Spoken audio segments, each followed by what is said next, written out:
Hey guys, Troll 9002.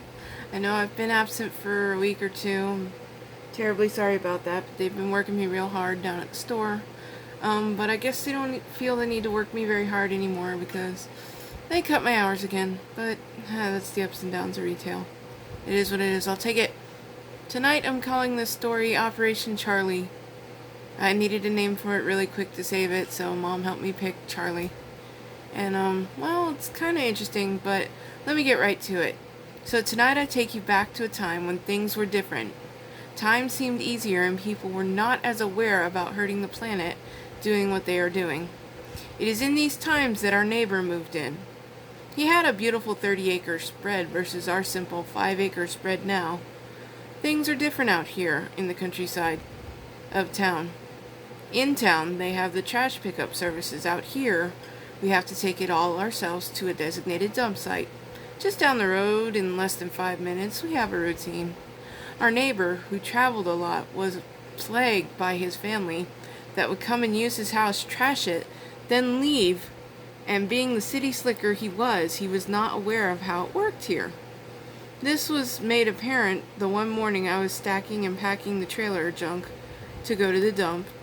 Most of the time Dad does it, but this time I decided to get a head start on him and help out. It was a holiday weekend, Easter to be exact. We had more than usual. So Monday, when it was time to take it, I decided to help. We don't usually have a load to load the trailer, but we had a great amount of family this year. It's no big deal. I find it fun to go to the dump and use my muscles, though you can't see them, tossing those bags into the dumpsters, helping others if they need it. Team lifts if you want me to.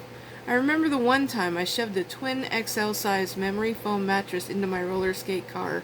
You guys know the one. It's very small. I barely got it in there. When I got down there, it was just as bad of a devil to get it out of the car as it was to get it in. And I think I felt the car tip a couple of times as I was yanking on it to pull it out. It was hilarious and people got a kick out of it. But I finally got it out and hurled it into the big furniture bin all by myself.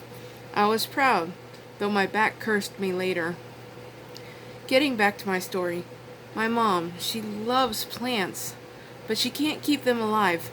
Neither can I, but she and I both bought an Easter lily plant for decoration. I had hoped mine would survive. It blossomed beautiful lilies for 2 weeks after the holiday. I loved looking at them the whole time they were alive, but when they would start to wilt, I'd pick them off the plant to help the plant prosper. It still looked really healthy when I was told to take it outside so it could get some fresh air and the bees could use it. And so the other plants could have a friend too. So I took it out and set it on a stand and went back in. After my boredness set in this day, I started researching lilies like the one I had. When I came across a few articles that said they were poisonous to cats. That's a true fact. So if you have lilies, keep your cats away from them, keep your dogs away from them. They're not good for domesticated animals, so just keep them away. Well, we have 11 outside cats, so I immediately ran outside and snatched the plant up and away from the cats' reach. Luckily, they weren't anywhere around it, and it didn't appear that any of the cats had symptoms of poisoning. Now our neighbor, he instead of taking his trash had just started piling up in his yard. He saw me walking with my plant trying to find somewhere to put it. He told me he'd take it and put it in his yard since he had no cats. I figured that would be the best solution. He promised that he'd plant it where I could see it and water it and watch it daily. That made me very happy and excited. So the next few days I waited, and I waited, and I waited, and I even offered to plant it, but Ben said he'd do it. After another week, I saw my lily plant had been lobbed on top of his trash pile, which seemed to be getting larger by the day. Perhaps it was my imagination, but it started to smell, his trash pile. So instead of being able to have our windows open on a breezy day, we had to keep our windows shut. Even though my plant was on top of the trash pile, I still watched it. I sent it vibes and loves with my ESPN. One afternoon, the rains came and washed the land, and whatever was leaking in the trash pile was washed down to the end of the driveway. His driveway was ugly water. Ours was nicely filtered by the dirt. We didn't do that on purpose, that's just how it happened. After the rains finally passed, there was this really pretty, clear, cool night with a big full moon. This night is the night that something so amazing happened that even today, nobody can figure out how it happened or what composition of chemicals formed together. Give me a minute, I'll have it figured out by the end of this story. But my lily started to grow, and not in a good way, but the base of it started to get big and fat like a tree trunk, almost. And with the power of every raindrop and moonbeam, it seemed that on full moon nights is when she would absorb the most and grew the biggest. And so the following year, when it was time for Lily to grow again, you better believe it, she started to grow. And when she blossomed is when she came to life. Literally, her eyes opened, she yawned, and she came right to life. It was the night of the full moon, but it was also the first day of spring. It seemed to give her great power. I saw it in the middle of the morning.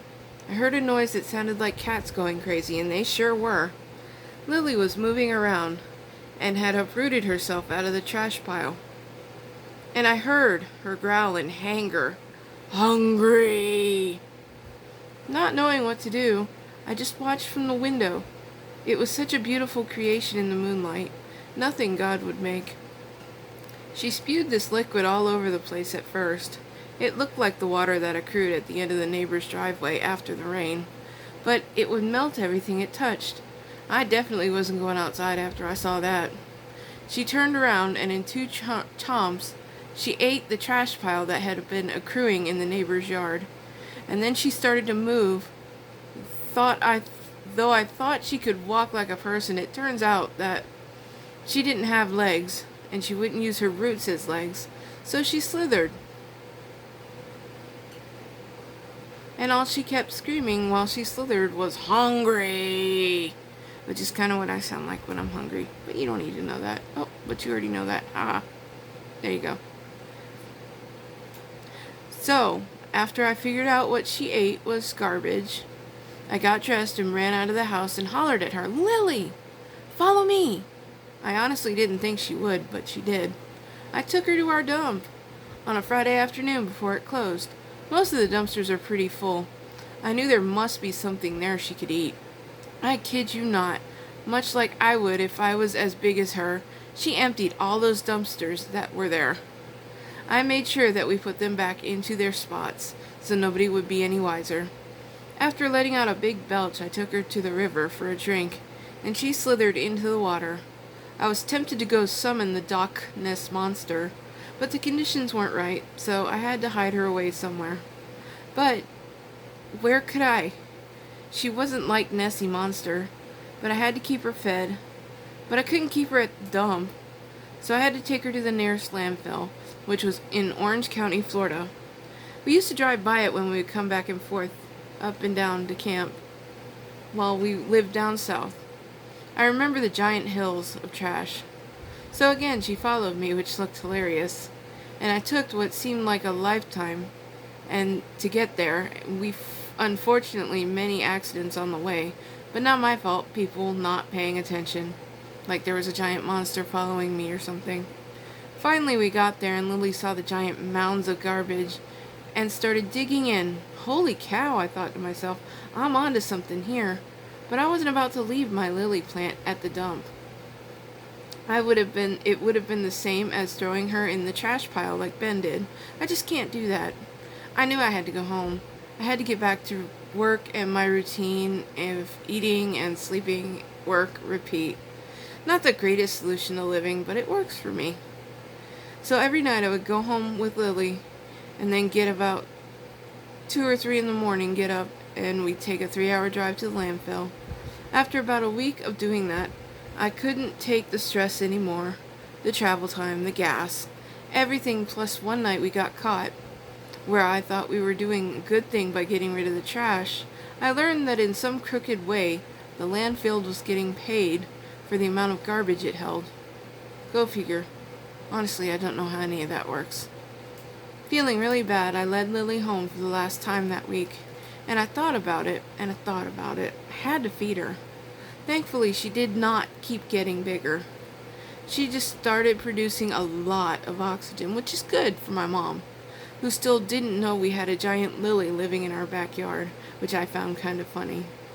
I think the most amazing thing was to me is that Lily didn't poop, so there was no cleaning up after her, which brings me to a joke.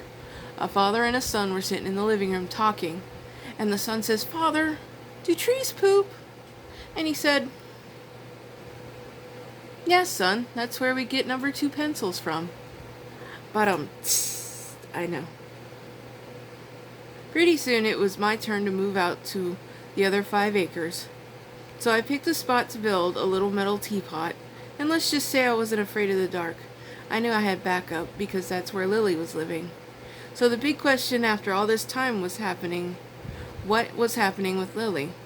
So she lived a good long life because she finally learned how to feed herself. And she got rid of a lot of trash around our state. And she made a lot more oxygen than people realized. It was amazing. I found a way to make a lot of money from her presence. I made enough money to take care of my family, friends, and still have leftovers for stuff to do. Life was great, and I made sure Lily got enough of anything and everything she needed to feel loved. And then, as life got too good, as it always does, Lily got sick with some kind of plant virus or something in her food. Needless to say, our neighbor moved away.